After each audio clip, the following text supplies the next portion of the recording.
السلام علیکم ورحمۃ اللہ وبرکاتہ. الحمد للہ رب العالمین والصلاة والسلام علی اشرف الانبیاء والمرسلین نبینا محمد وعلى آلہ واصحابہ وسلم تسلیما کثیرا. اما بعد، اعوذ باللہ من الشیطان الرجیم. بسم اللہ الرحمن الرحیم. قال اللہ عز وجل حنفاء للہ غیر مشرکین بہ ومن يشرك بالله فكأنما خر من السماء فتخطفه الطير أو تهوي به الريح في مكان سحيق. عزیز دوستو اور ساتھیو، جیسے کہ ہمارے علم میں یہ بات ہے کہ ہمارے جو دروس چل رہے ہیں وہ توحید پر چل رہے ہیں، اور الحمدللہ یہ توحید پر 33واں درس ہے. پچھلے درس میں ہم پڑھے تھے کہ کتنے لوگ ہیں، کتنے قسم کے لوگ ہیں جو اس آیت کے ضمن میں آتے ہیں، جو آیت ہے الذین آمنوا ولم یلبثوا ایمانہم بظلم اولئک لہم الامن وہم مہتدون، کہ کتنے لوگوں کو اللہ تبارک و تعالیٰ کامل امن اور ہدایت دیتے ہیں. تو سب سے پہلے وہ لوگ ہیں جو کبھی شرک نہیں کیے ہیں اور بڑے گناہ نہیں کیے ہیں. دوسرے وہ لوگ ہیں، دوسرے قسم جو توحید پر ہے لیکن ان سے گناہ سرزد ہوئے ہیں، وہ معافی چاہے ہیں اللہ سے. تیسرے لوگ ایسے ہیں جو شرک پر ہے، جس کو اللہ تبارک و تعالیٰ کبھی معاف نہیں کریں گے. اسی طریقے سے ہم پڑھے تھے کہ اللہ تبارک و تعالیٰ توحید کی فضیلت میں سے یہ ہے کہ اللہ تبارک و تعالیٰ جو شخص توحید پر ہے، اللہ تبارک و تعالیٰ اس کو ہر حال میں جنت میں داخل کر کے رہیں گے، چاہے وہ جو بھی اعمال کرے. لیکن صرف کلمہ توحید پڑھنا یا اس کو اپنی زبان سے ادا کرنا اتنا ہی کافی نہیں ہے، بلکہ اس کے شروط ہیں. اور 3 شرطیں ہم دیکھے تھے کہ علم ہونا چاہیے، عمل ہونا چاہیے اور اخلاص ہونا چاہیے. اسی طریقے سے ہم پڑھے تھے کہ رسول اللہ صلی اللہ علیہ وسلم کو عبودیت کا مقام دینا، اللہ کا بندہ قرار دینا اور اس کا رسول قرار دینا.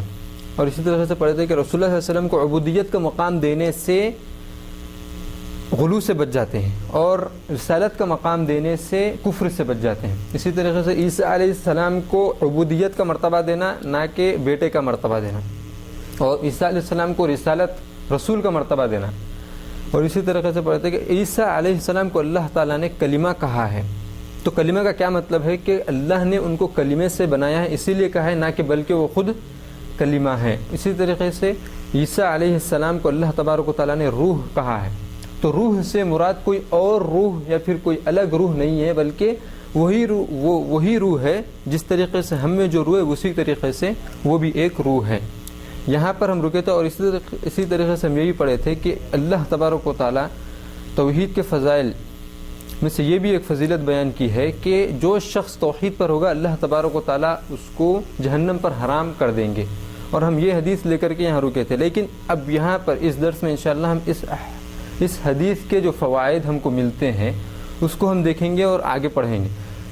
یہ حدیث پہلے میں پڑھ دیتا ہوں جو پچھلے درس میں پڑھے تھے، کہ اس کے صحیحین میں صحیح بخاری اور صحیح مسلم میں اتبان رضی اللہ تعالیٰ عنہ سے روایت ہے کہ رسول اللہ صلی اللہ علیہ وسلم نے فرمایا ہے کہ فَإِنَّ اللَّهَ حَرَّمَ عَلَى النَّارِ مَنْ قَالَ لَا إِلَهَ إِلَّا اللَّهُ يَبْتَغِي بِذَلِكَ وَجْهَ اللَّهِ، کہ اللہ تبارک و تعالیٰ نے ہر وہ شخص پر جس نے کلمہ توحید کو اللہ کی رضامندی کے لیے، اللہ کی چاہت کے لیے، تاکہ اللہ خوش ہو جائے، اللہ راضی ہو جائے، اس نیت سے اس نے کلمہ توحید کہا ہو، تو اللہ تبارک و تعالیٰ اس کو جہنم پر حرام کر دیتے ہیں. تو کیا ہر کلمہ گو شخص جو بھی کلمہ کہتا ہے، کیا وہ اس کے اوپر یہ حدیث ثابت آتی ہے، یا پھر ہر وہ شخص جو صرف کلمہ توحید پڑھے، ہر وہ مسلمان جو کلمہ توحید ادا کرے اور اعمال سے دور رہے، تو کیا وہ شخص بھی اس حدیث کے ضمن میں آتا ہے؟ تو علماء کرام نے کہا ہے اس کی تشریح کرتے ہوئے کہ توحید کے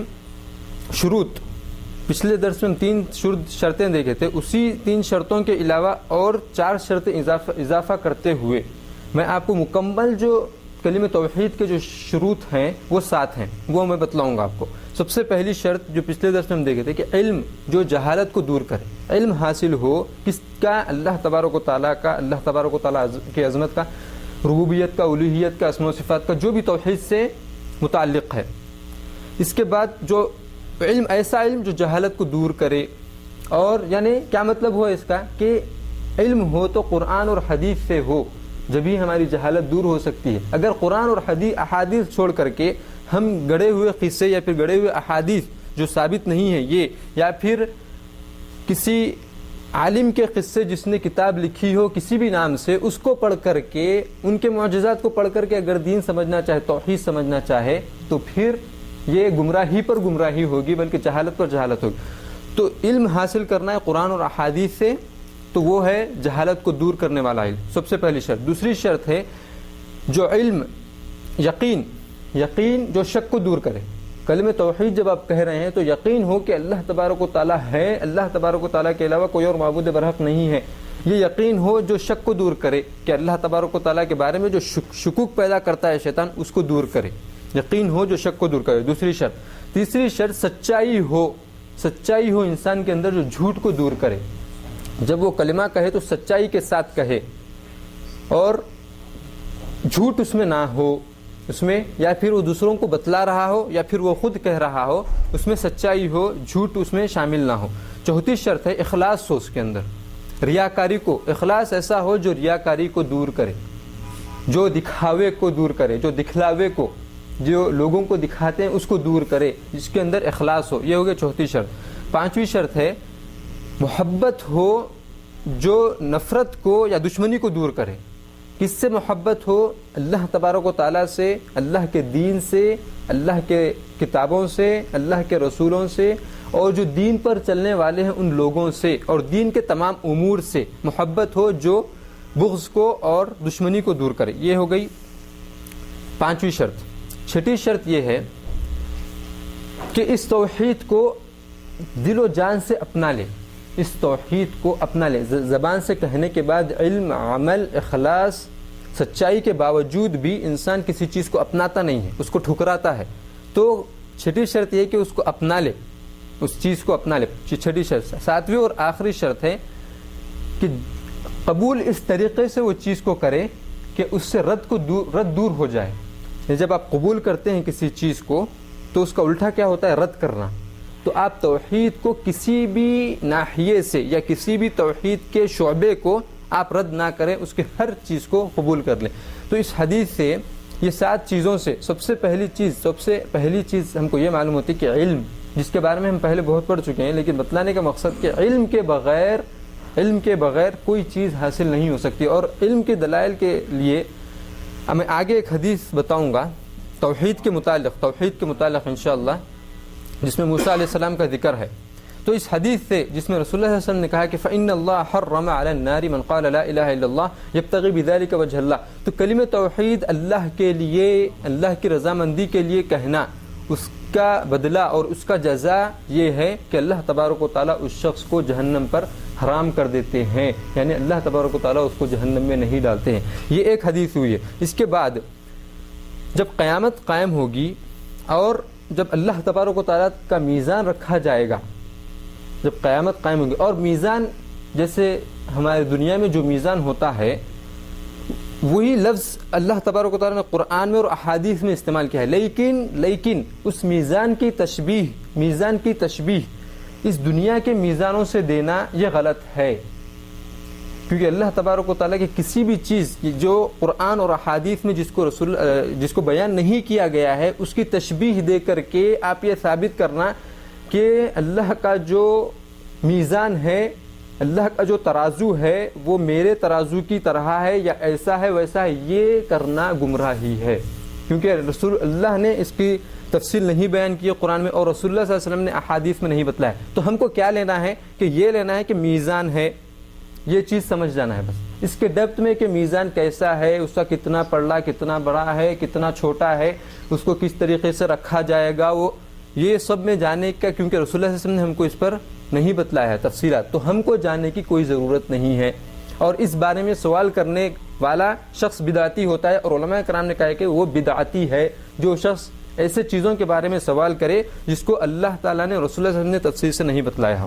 تو بتلانے کا مقصد کہ جب قیامت قائم ہوگی اور میزان رکھا جائے گا، اور میزان کے 2 پلڑے ہیں، یہ بھی قرآن اور احادیث سے ثابت ہے کہ میزان کے 2 پلڑے ہیں، اور جس دن ایک میزان کے اندر برے اعمال رکھے جائیں گے اور ایک میزان کے اندر اچھے اعمال رکھے جائیں گے اور ان کو تولا جائے گا، یہ احادیث سے ہم کو معلوم ہوتا ہے۔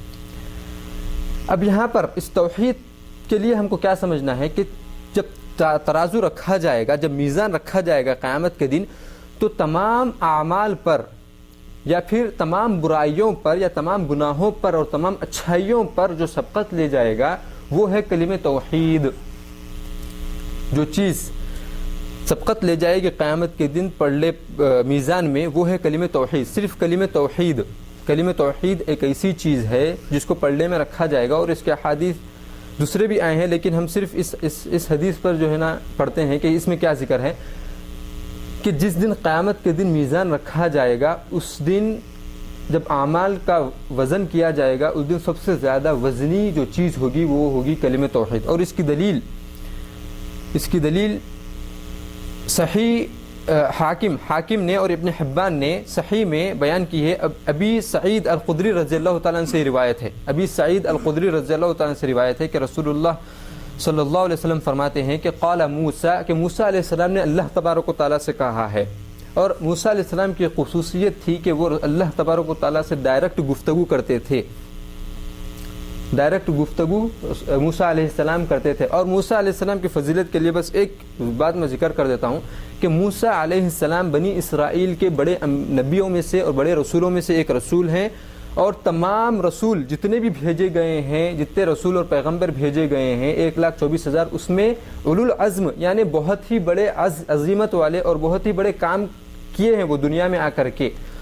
اور ایسے رسول 5 ہیں جس کو اللہ تبارک و تعالیٰ نے قرآن میں کہا ہے کہ اولو العزم کے سب سے بڑے بہت ہی عظیم کام کیے ہیں یہ لوگ. سب سے پہلے نوح علیہ السلام. نوح علیہ السلام کے بارے میں ہم جانتے ہیں کہ ان کو ایک ایسے قوم کی طرف بھیجا گیا تھا جو ان پر ایمان نہیں لائی اور ان کا مذاق اڑائی, وہ ایک تفصیل ہے, لیکن ان کو ایک بہت ہی بڑی قوم کی طرف بھیجا گیا تھا. دوسرے ہیں ابراہیم علیہ السلام, اور ابراہیم علیہ السلام کے بارے میں ہم سب جانتے ہیں کیا قصہ ہے. اس کے بعد تیسرے ہیں موسیٰ علیہ السلام. موسیٰ علیہ السلام کے بارے میں ہم کیا جانتے ہیں کہ ان کو سب سے بڑے جو اللہ تبارک و تعالیٰ نے کہا ہے کہ وہ سب سے بڑا طاغوت ہے اس دنیا کا, اور وہ کون تھا؟ فرعون. اس کی طرف موسیٰ علیہ السلام کو بھیجا گیا.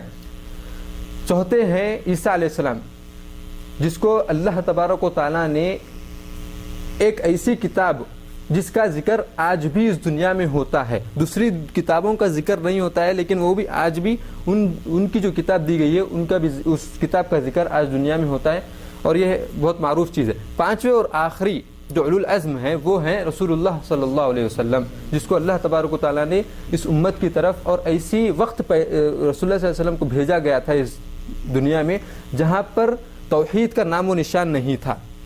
تو بتلانے کا مقصد موسیٰ علیہ السلام اللہ تبارک و تعالیٰ سے کہے کہ یا رب علمنی شیئا اذکرک وادعوک بہ, کہ اے اللہ, اے میرے رب, مجھے آپ کچھ ایسی چیز سکھائیے جس کے ذریعے سے میں آپ کا ذکر کروں اور اس کے ذریعے سے میں آپ کو دعا کروں, آپ کو پکاروں. اذکرک کہ میں آپ کا ذکر کروں اور میں آپ کو پکاروں, وادعوک. تو اللہ تبارک و تعالیٰ موسیٰ علیہ السلام سے کہتے ہیں یا موسیٰ قل یا موسیٰ لا الہ الا اللہ, کہ موسیٰ علیہ السلام کو اللہ تبارک و تعالیٰ نے کہا کہ آپ کہیے لا الہ الا اللہ. تو موسیٰ علیہ السلام پریشان ہو گئے اور کہنے لگے کل عبادک یقولون ھذا, ہر ایک بندہ آپ کا یہی کہتا ہے, ہر بندہ لا الہ الا اللہ کہتا ہے, لا الہ الا اللہ کہتا ہے, اور ہم آفسوں میں, بازار میں, مسجدوں میں اور کہاں کہاں نہ جانے کتنے وقت ہم اپنی زبان سے اور دوسروں کی زبان سے لا الہ الا اللہ کہتے ہوئے سنتے ہیں.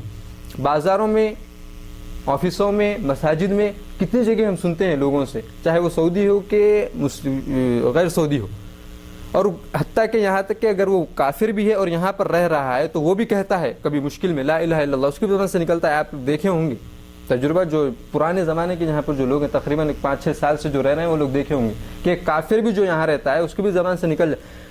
تو موسیٰ علیہ السلام بھی اسی طریقے سے اللہ تعالیٰ سے کہنے لگے کہ آپ کا ہر بندہ یہی کہتا ہے لا الہ الا اللہ, یعنی کہ وہ کہنے لگے کہ ہر بندہ اگر یہ کہتا ہے تو اس میں بڑی بات کیا ہے, میرے لیے کیا چیز ہے اس میں. اگر میں آپ سے پوچھ رہا ہوں کہ مجھے ایک ایسی چیز سکھائیے جس سے میں آپ کا ذکر کروں, آپ سے دعا کروں, تو اس میں کیا بڑی چیز ہے, تو سب جنے کہتے ہیں. تو اللہ تبارک و تعالیٰ موسیٰ علیہ السلام سے کیا کہتے ہیں سنیے.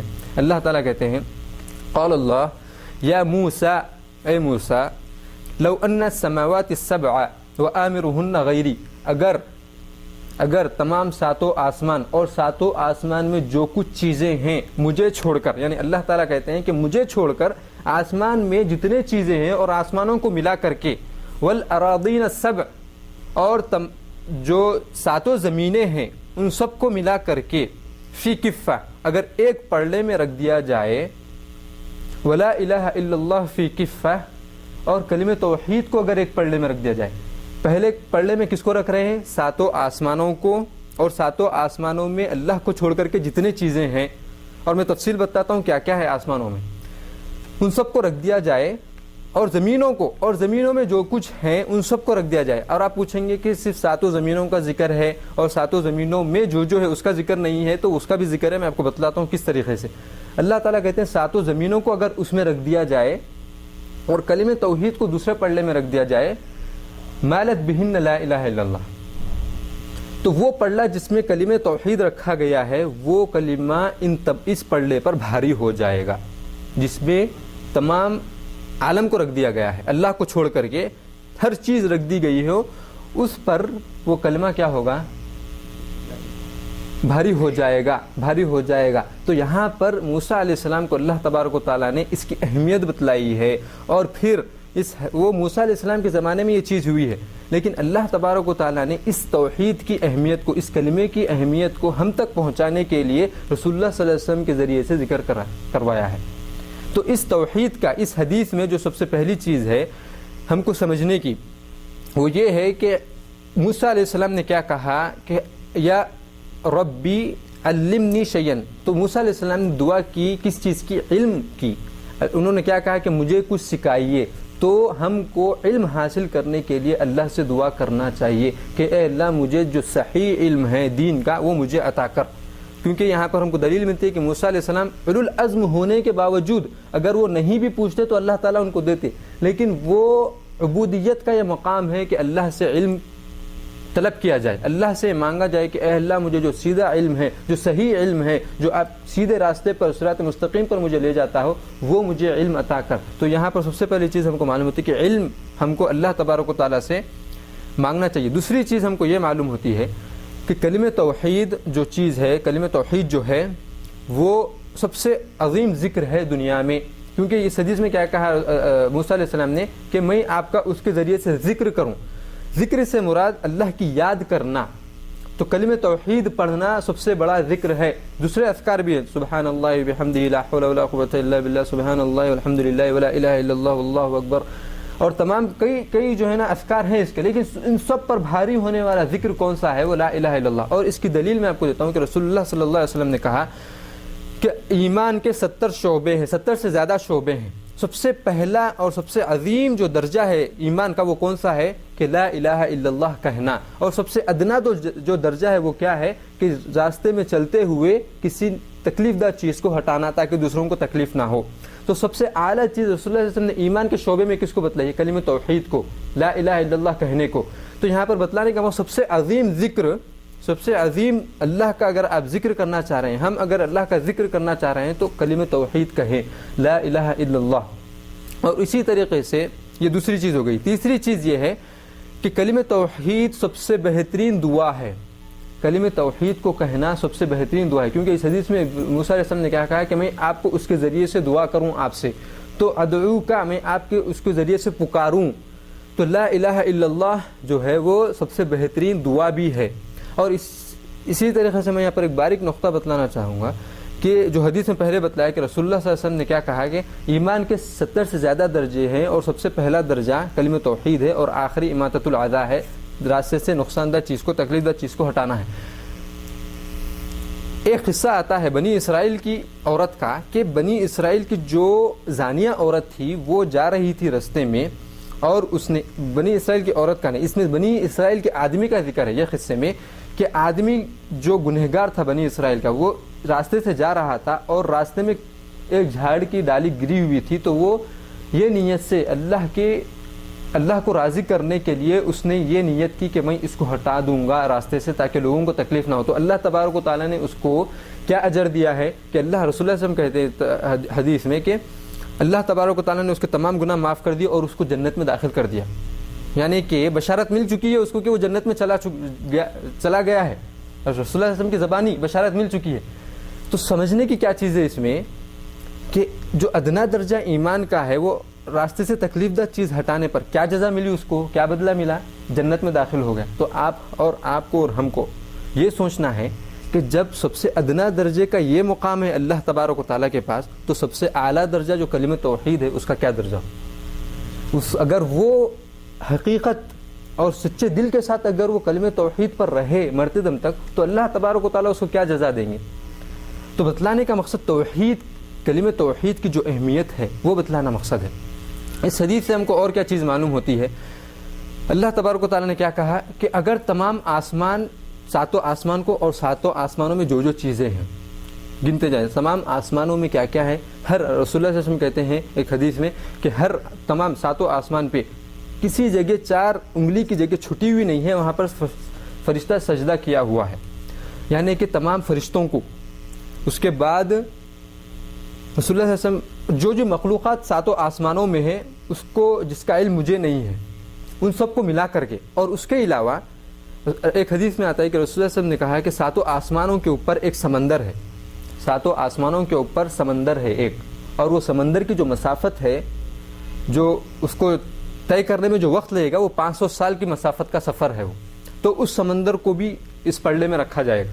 اس کے علاوہ ساتوں، وہ سمندر کے اوپر کیا ہے؟ اللہ کا عرش ہے، اللہ کی کرسی ہے، اور جو حملۃ العرش ہے، جو اللہ تعالیٰ نے قرآن کریم میں حملۃ العرش کتنے ہیں اس کا ذکر کیا ہے کہ حملۃ العرش سے مراد عرش کو اٹھانے والے لوگ، اللہ کے عرش کو اٹھائے ہوئے فرشتے ہیں، تو وہ ہیں 8 فرشتے۔ ان کو، اللہ کے عرش کو، اللہ کی کرسی کو، ان سب چیزوں کو ملا کر کے اس پلڑے میں اگر رکھ دیا جائے اللہ کو چھوڑ کر کے اور کلمہ توحید کو، تو بتلانے کا مقصد کہ جو آسمانوں میں جو چیزیں ہیں یہ چیزیں ہیں جس کا علم مجھے ہے، اور بھی بہت سی چیزیں ہیں جس کا علم مجھے نہیں ہے، لیکن جتنا مجھے علم ہے اتنا بتلا رہا ہوں کہ سمندر کو ملا کر کے، اللہ کے عرش کو، اللہ کے فرشتوں کو، ان سب کو ملا کر کے اس میں رکھا جائے گا۔ اور زمین، اس کے بعد کیا کہا ہے کہ ساتوں زمینوں کو اس حدیث میں یہ نہیں کہا گیا کہ زمینوں میں جو چیزیں ہیں ان سب کو، آسمانوں کے بارے میں کیا کہا گیا کہ اس آسمانوں میں جو چیزیں سب کو ملا کر کے،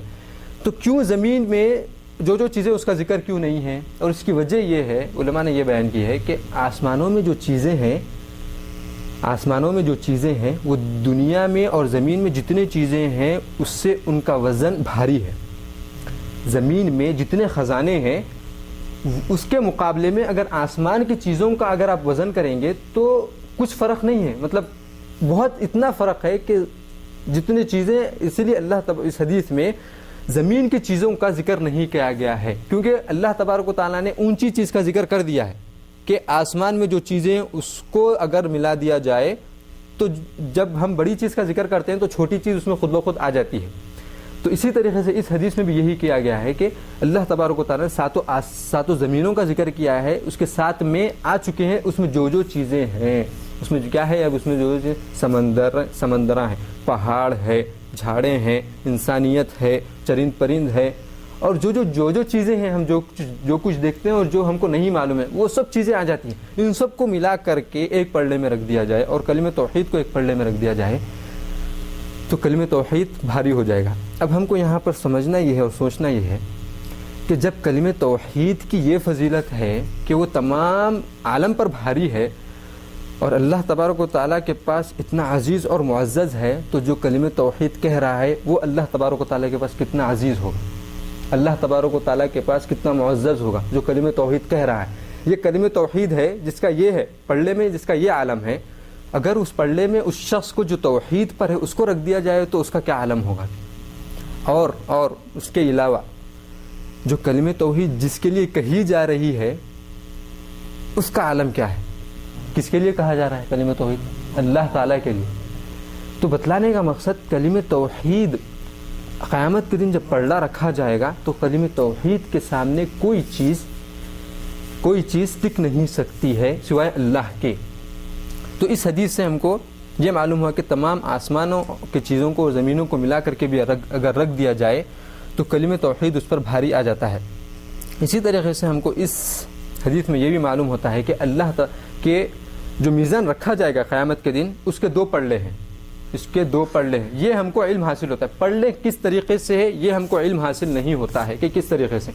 اور ایک چیز ہم کو یہاں پر اس حدیث میں یہ بھی معلوم ہوتی ہے کہ اللہ تبارک و تعالیٰ نے کیا کہا کہ زمینوں کو اور آسمانوں میں جو سب کو رکھ دیا جائے تو اب یہاں پر ہم کو یہ سوچنا ہے کہ اس کا پڑلے کا سائز یا اس پڑلے کا حجم کیا ہوگا، اس پڑلے کا سائز کیا ہوگا، اور اس پڑلے کا حجم اس کا جو ہے نا سائز کیا ہو سکتا ہے. ہم سوچ بھی نہیں سکتے کیا ہو سکتا ہے. یعنی پوری عالم کو اس میں اگر ڈال دیا جائے تو پھر وہ ہم سوچ بھی نہیں سکتے کتنا بڑا ہوگا. تو بتلانے کا مقصد کہ اللہ تبارک و تعالیٰ نے اپنے میزان کو قرار دیا ہے کہ میرا میزان ہے، اور اس کے دو پڑلے موجود ہیں. تو اس حدیث سے سب سے عظیم چیز ہم کو یہی معلوم ہوتی ہے کہ کلمہ توحید جو لا الہ الا اللہ ہے، وہ قیامت کے دن پڑلے میں اگر رکھ دیا جائے تو کوئی بھی گناہ اس کے سامنے ٹک نہیں سکتا ہے. اور اگر شرک کوئی آدمی کر کے مرتا ہے تو اس کا تو سوال ہی نہیں ہوتا ہے کہ اللہ تبارک و تعالیٰ اس کے لیے میزان کھڑا کرے، کیونکہ جو شرک کرتا ہے اللہ تبارک و تعالیٰ اس کے لیے میزان نہیں کھڑا کریں گے. جو شرک کرتا ہے، جو مسلمان شرک کر کے صریح شرک، جو درگاہوں پر جھکتا تھا، جو غیر اللہ سے مدد مانگتا تھا، اس کے لیے اللہ تبارک و تعالیٰ اپنا میزان نہیں رکھیں گے. کیا کافر کے لیے جو اصلاً کافر ہے، کیا اس کا حساب و کتاب ہوگا یا نہیں ہوگا؟ نہیں ہوگا. اور اصلاً کافر میں اور جو مشرک ہے اس میں کیا فرق ہے؟ ظاہری طور پر فرق ہے، اعتقادی طور پر کچھ فرق نہیں ہے. وہ بھی غیر اللہ سے مانگتا ہے، یہ بھی غیر اللہ سے مانگتا ہے. ظاہری طور پر کیا فرق ہے کہ یہ اس کا نام مسلمان ہے، اس کے چہرے پر داڑھی ہے، وہ ٹوپی پہنتا ہے، مسلمان جیسا لباس ہے، رسول اللہ صلی اللہ علیہ وسلم کا اتباع اپنے آپ کو کہنے والا ہے کہ میں متبع ہوں رسول اللہ صلی اللہ علیہ وسلم. اتنا فرق ہے ظاہری طور پر. تو اللہ تبارک و تعالیٰ جس طریقے سے کافر کا حساب و کتاب نہیں کریں گے، ڈائریکٹ اس کو جہنم میں ڈالیں گے، اسی طریقے سے جو مشرک ہو کر کے مرے گا اللہ تبارک و تعالیٰ اس کا حساب نہیں کریں گے، کیونکہ اس نے ایسا بڑا گناہ کیا ہے. اور میں یہ شرک گناہ ہے اس کا حجم اور اس کا وہ کتنا سنگین گناہ ہے میں آپ کو بتلاتا ہوں اگلی حدیث میں. اسی طریقے سے توحید کی فضیلت بیان کرتے ہوئے، اور یہ آخری حدیث ہے، اس کی تفصیل بیان کرنے کا موقع ملے گا یا نہیں ملے گا اس کا تو علم نہیں، کیونکہ وقت ہو چکا ہے. میں صرف حدیث بیان کر دیتا ہوں کہ توحید کی فضیلت بیان کرتے ہوئے احادیث یہ بھی آئے ہیں کہ جو شخص توحید پر ہوگا اگر وہ شخص زمین بھر کر کے اگر وہ اپنے خطائیں قیامت کے دن لے کر کے آئے گا تو اللہ تبارک و تعالیٰ اس کی ہر خطا کو معاف کر دیں گے. یہاں پر باریکی دیکھیں آپ، میں کیا کہہ رہا ہوں، خطا. میں یہ نہیں کہہ رہا ہوں کہ گناہ، کیونکہ حدیث کا لفظ ہے خطا کرنا الگ ہے اور گناہ جو ہوتا ہے وہ الگ ہوتا ہے. بتلانا چاہتا ہوں میں، خطا الگ چیز، میں اس کی تفصیل بتلاؤں گا. تو حدیث کیا ہے، دلیل کیا ہے کہ اللہ تبارک و تعالیٰ جو شخص زمین بھر کے خطائیں لے کر کے آئے گا اللہ تعالیٰ کے پاس، اللہ تبارک و تعالیٰ اس کے گناہوں کو، اس کے خطاؤں کو معاف کر دیں گے. تو اس کی دلیل یہ ہے کہ ترمذی میں انس رضی اللہ تعالیٰ سے روایت ہے، کہ رسول اللہ صلی اللہ علیہ وسلم نے فرمایا کہ قال اللہ، یہ حدیث قدسی ہے، یہ اللہ تبارک و تعالیٰ نے ڈائریکٹ یہ حدیث کہی ہے، رسول اللہ صلی اللہ علیہ وسلم کے ذریعے سے کہلوانے لگے، لیکن اللہ تبارک و تعالیٰ نے کہی. حدیث قدسی ہے. اللہ تعالیٰ کیا کہتے ہیں، یبن آدم، اے آدم کے بیٹے، انک لو اتیتنی، اگر تو میرے پاس آئے گا، بقراب الارض خطایا، زمین بھر کر کے اگر اپنے خطاؤں کو لے کر کے تو میرے پاس آئے گا، ثم لقیتنی، پھر تو مجھ سے اگر ملے گا، کس حالت میں مل رہا ہے بندہ، زمین بھر کے گناہیں ہیں، خطائیں ہیں اس کے پاس، زمین بھر کے خطائیں ہیں اس کے پاس، اس حالت میں اللہ تبارک و تعالیٰ سے مل رہا ہے. اللہ تعالیٰ کیا کہہ رہے ہیں، ثم لقیتنی لا تشرک بی شیئا، اللہ تعالیٰ کہہ رہے ہیں کہ اتنے گناہ اگر تم لے کر کے آ رہے ہو میرے ساتھ، لیکن اس میں یہ خطا نہیں ہے، یا پھر یہ خطا نہیں ہے کہ تم نے میرے ساتھ شرک نہیں کیا ہو، یہ اگر اس میں خطا نہیں ہے، ثم لقیتنی بی لا تشرک بی شیئا لاتیتک بقراب الارض مغفرہ، بقرابها مغفرہ، اگر تم جس طریقے سے میرے پاس خطاؤں کو لے کر کے آ رہے ہو، اسی طریقے سے میں تمہارے پاس اپنی مغفرت کو لے کر کے آؤں گا. یعنی کہ جتنے اپنے خطائیں قیامت کے دن ہوں گی، اتنے ہی خطاؤں کی مقدار میں اللہ تبارک و تعالیٰ اپنی مغفرت کو پیش کرے گا. شرط کیا ہے کہ وہ شخص توحید پر اس کا اس دنیا سے گزر ہوا ہو، مشرک بن کے وہ اس دنیا سے نہیں گیا، یعنی اللہ کی بارگاہ میں وہ توحید پرست ہو کر کے آیا ہو، مشرک بن کر کے نہ آیا ہو، یہ شرط ہے. لیکن اس حدیث میں سیکھنے کے لیے بہت چیزیں ہیں. سب سے پہلی چیز، اللہ تبارک و تعالیٰ نے کہا کہ انک لو اتیتنی بقراب الارض خطایا، یعنی کہ اس حدیث سے ہم کو معلوم ہوا کہ زمین انسانوں کے گناہوں اور ان کے خطاؤں کی وجہ سے زمین بھر جاتی ہے. زمین بھر جاتی ہے. اور علماء کرام نے کہا ہے کہ اگر گناہوں کی بو یا باس اگر ہوتی تو کوئی انسان اس دنیا میں سانس نہیں لے سکتا. یعنی اس دنیا میں جتنے گناہ ہیں اور جتنے خطائیں ہو رہی ہیں اگر ان کی باس بو ہوتی تو کوئی انسان اس دنیا میں، کوئی انسان ہی نہیں بلکہ کوئی جاندار چیز اس دنیا میں سانس نہیں لے سکتا تھا. کیوں؟ کیونکہ جتنا بڑا گناہ یا جتنی بڑی خطا ہوگی اتنی ہی اس کی بو ہوگی، اتنی خطرناک بو ہوگی اس کی، اور اتنی ہی بڑی اس کی بو ہوگی. تو کتنے بڑے بڑے گناہ آج اس دنیا میں ہو رہے ہیں، اگر ان کی بو ہوتی یا جو ہے نا بدبو ہوتی، جو بھی ہم کہہ لیں، اگر تو انسان سانس لینے کے قابل نہیں رہتا، یا پھر جو بھی چیز جاندار چیز ہے وہ سانس لینے کے قابل نہیں ہوتی. تو اس سے معلوم ہوا کہ گناہوں یا خطاؤں کے ذریعے سے زمین بھر جاتی ہے. دوسری چیز ہم کو یہ معلوم ہوتی ہے کہ اللہ تبارک و تعالیٰ نے کیا کہا کہ اتنے گناہ لے کر کے تم میرے پاس آؤ گے تو میں تمہارے پاس بھی آؤں گا.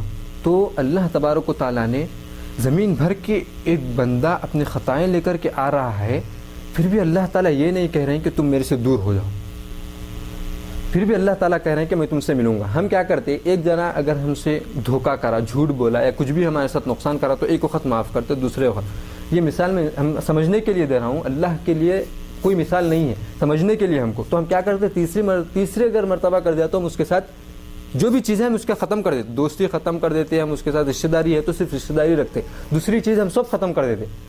لیکن اللہ تبارک و تعالیٰ کی رحمت دیکھیں آپ کہ اللہ تبارک و تعالیٰ کہہ رہے ہیں کہ اتنے خطاؤں کو اگر تم لے کر کے بھی آؤ گے تو میں تم سے ملوں گا، میں تم سے اکیلے میں ملوں گا. اور اللہ تبارک و تعالیٰ ہر شخص سے ملیں گے قیامت کے دن.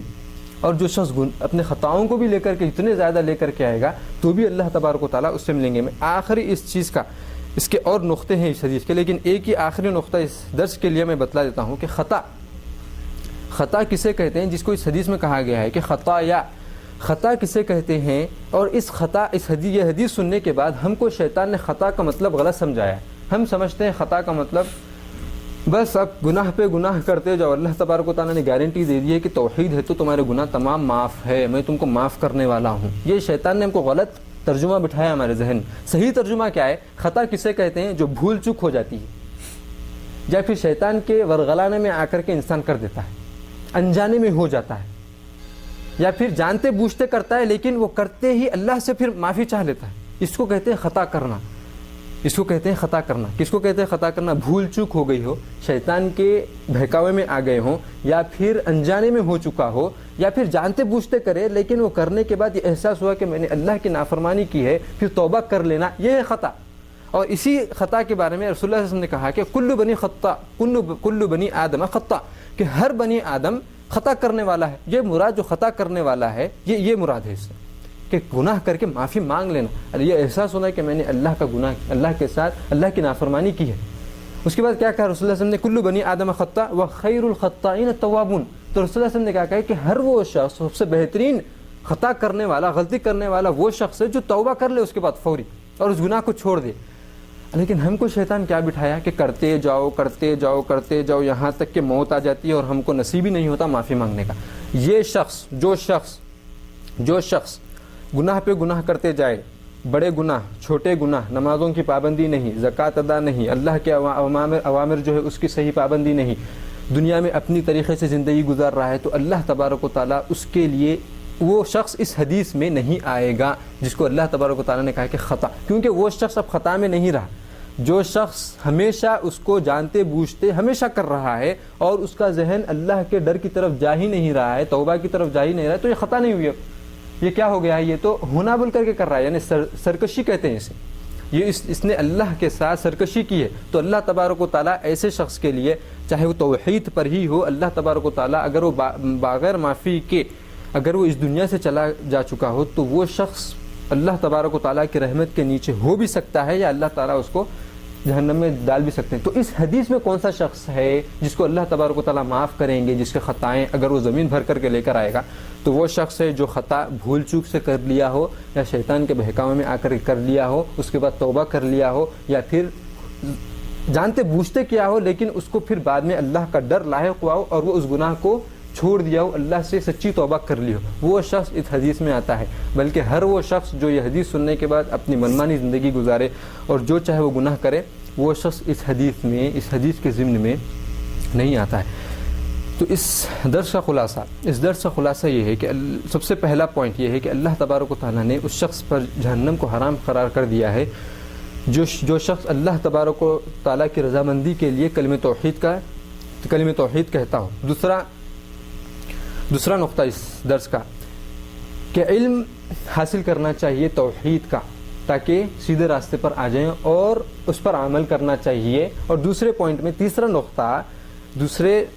تیسرا نقطہ یہ ہے کہ پہلا علم عمل پھر اس کے بعد صدق ہو. اور تیسرا نقطہ اس حدیث کا اس درس کا یہ ہے کہ قیامت کے دن جب میزان رکھا جائے گا تو تمام عالم کو ایک جگہ رکھ دیا جائے گا اگر اور صرف کلمہ توحید کو ایک جگہ رکھ دیا جائے گا تو کلمہ توحید اس تمام عالم پر بھاری ہو جائے گا.